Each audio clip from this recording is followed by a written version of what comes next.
feeling kinda old school, how about you? If you're feeling how I'm feeling, this is what you do. Throw it up, throw it up, throw it up, throw it up, throw it up, throw it up, throw it up. Hey, I'm feeling kinda old school, how about you? If you're feeling how I'm feeling, this is what you do. Throw it up, throw it up, throw it up, throw it up, throw it up, throw it up, throw it up.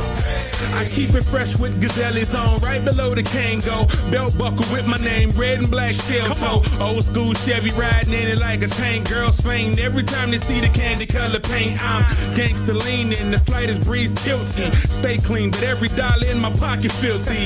Follow the leader, walk this way. You gotta have game just to talk this way. And ain't no half stepping, my crew get fresh. I got big dollars, other crews get less. Yo, hey yo, my page is going bonkers. I get props from Cali to Yonkers. Fresh gold chain, crisp MJ jersey. Tell you like it's Wayne's World, you not worthy. Y'all know what time this is. Let's take it back to 88 and get busy. Come on. Hey, I'm feeling kinda old school. How about you? If you're feeling how I'm feeling, this is what you do. Throw it up, throw it up, throw it up, throw it up, throw it up, throw it up, throw it up. Hey, I'm feeling kinda old school. How about you? If you're feeling how I'm feeling, this is what you do. Throw it up, throw it up, throw it up, throw it up, throw it up. Komið í sæl og áfram höldum við með föstudagsþáttinn sem að þessi sinni tekin upp í Hlíðarfjalli ofan Akureyrar. Við erum inni í skíðahótelinu, það fór aðeins að blása hérna úti og mikrofónarnir, þeir eru svolítið viðkvæmir fyrir blæstrinum. En hérna hjá mér eru Davíð Rúnar Gunnarsson frá Viðburðarstofu Norðurlands og Elís Þórðarsson frá Arctic Freeride í Ólafsfirði. Davíð Rúnar, þessi leikar, þeir eru ekki bara á Akureyri og í Hlíðarfjalli. Nei, þetta búið að þróast svona aðeins í gegnum tíðina og fyrra vorum við svolítið í Mývatnssveitinni og nú erum við konum með mót á Ólafsfirði. Fengum Arctic Freeride strákana til þess að láta það verða veruleika. Og þannig að ég veit ekki alveg hvað næst en þetta allavega. Þetta var upphaflega pælingin, þetta á að enda á öllu Norðurlandi.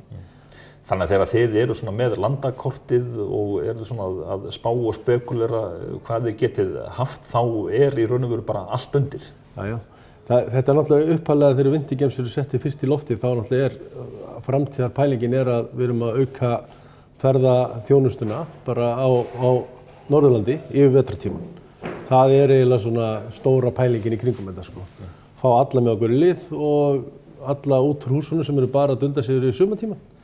Þannig að já, þetta gengur vel og það á 3. ári og ég veit ekki alveg hvernig þetta endar.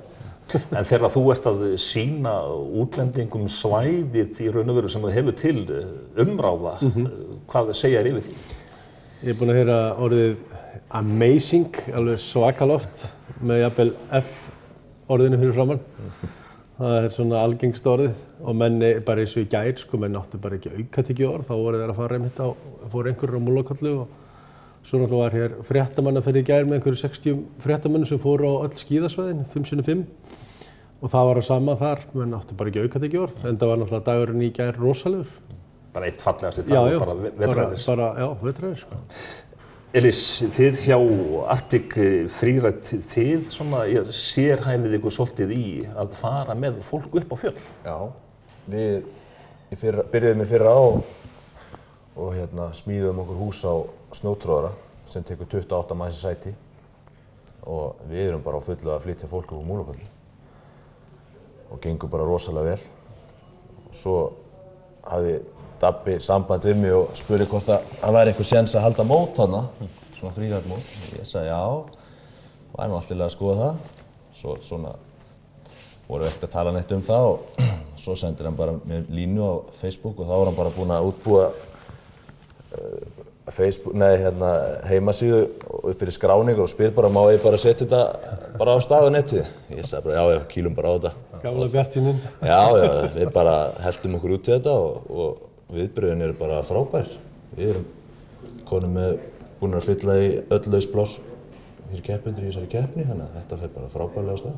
Þannig að þetta eru þá hvað 40-50 keppendur? Já, þetta eru 40 keppendur og þeir mæta bara svæðið á morgun og svo skutlum við þeim bara upp yfir á ákveðin stað, það sem er bara kallað drop-off. Og þaðan geta þeir svona hort í kringu sig og ákveði línur sem þeir ætla að taka í fjallinu. Og svo þetta bara keyrt á stað.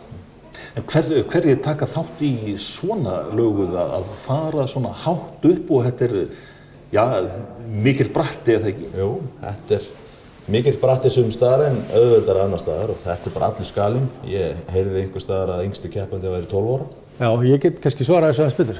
Ég búinn að sjá skráninguna og við erum að fá það er alveg ótrúlegt hvað við erum að fá af svona, við erum búin mikið eldri keppendum sem voru kannski að skíða eða á brettum í gamla daga, aðal kempunar. Já, þetta eru svona gamlar kempur. Já, inn á milli, þú veist, og við erum að tala fólk sem það hlakkar svo mikið til, það bara á ekki aukatekjuorð. Ég held að elsti sé 59 ára. Já. Þú veist. Þú sér það, þetta fyrir alla. Þetta fyrir alla. En svo náttúrulega alveg hellingur inn á milli af yngra fólki. Þú veist, þetta komið yfir 40 manns, þannig að þetta náttúrulega rosalega, en bara gaman að sjá, þú veist, aldursmuninn. Hvað menn, ég bara áttaði mikið alveg á því hvað menn að fara að gera þarna, stökka fram að klettum og dótti. Já, það verður bara komið í ljós á morgun. Já, já. En þegar maður niður í Ólafsfirði og horfir upp í Múlakolluna og maður segir, já, þeir eru að skíða þarna niður, þetta bara alveg brjálæðið eða hvað? Já, brjálæðið ekki brjálæðið, nei, þetta bara gaman að þessu. Maður alltaf fer ekkert út í þetta nema að maður geti eitthvað á skíði eða bretti. Þannig að þetta lúkkar kannski svona fyrir fólk sem ekki sérstaklega gott á skíðum eða bretti. Þannig að þetta bara mjög gaman. En þeir sem að renna sér niður, geta þeir þá valið sér leið niður eða eitthvað? Já, það kemur hérna smá klettabelti í norðurbrekkunni. Það erfiðasta svæðið og svo eftir því sem að þú færir þig sunnar að þá verða brekkurnar léttari og það fólk sér það bara og velur sér svo bara sína línu. Léttustu brekkurnar þarna eru ekki erfiðar. En þetta keppni og keppendur þeir fara svona mismunandi leiðir, hvernig dæmið þá, það stendur einhver uppi sem sigurvegari? Já. Það kom inn dómari frá Noregi, Oleg heitir hann, og Pól vinnur okkur líka, sem þeir komið sér bara fyrir á góðum stað, þú veist, og horfa. Er þetta ekki bara þannig? Jú, þeir voru með mér í gær að kanna aðstæður og snjóalög og voru ákveða hver þeir ætla að vera og ég svo sem engin sérfræðingur í dómgæslu í svona móti, þetta er náttúrulega fyrsta móti sem við höldum inn á Íslandi, þannig að þetta er bara í þeirra höndum. Þú sér bara að draga úr? Ég sé bara að koma fólkinu upp í þetta. Já, næsta ári þá sérðum við þetta allt saman. Já, það er ekki þannig. En má ekki búast við að sjá þarna bara töluverð tilþrif? Já, held ég. Jú, alveg 100%. Það voru tilþrif í brekkunni í gær, þannig að það verður ekkert síra á morgun. Já. En svona, þetta vaxandi hérna hjá ykkur að fara með fólk upp í Múlakollu? Já. Það bara mikill áhugi fyrir að fara þarna upp. Ekkert endilega fólk sem ætlar sér að skíða niður, það er margir sem vilja bara fara upp og njóta útsýnisins. Og þú ert búinn að tanka tróðarann og allt klárt? Það er allt klárt. Pumpi dekkin? Já, bara eftir að sitja í gangi. Elís Þórðarsson hjá Arctic Freeride og Davíð Rúnar Gunnarsson hjá Viðbragðsstofu Norðurlands. Þakka ykkur fyrir komuna og við höldum hérna áfram eftir smá stund og áfram verðum við í Hlíðarfjalli.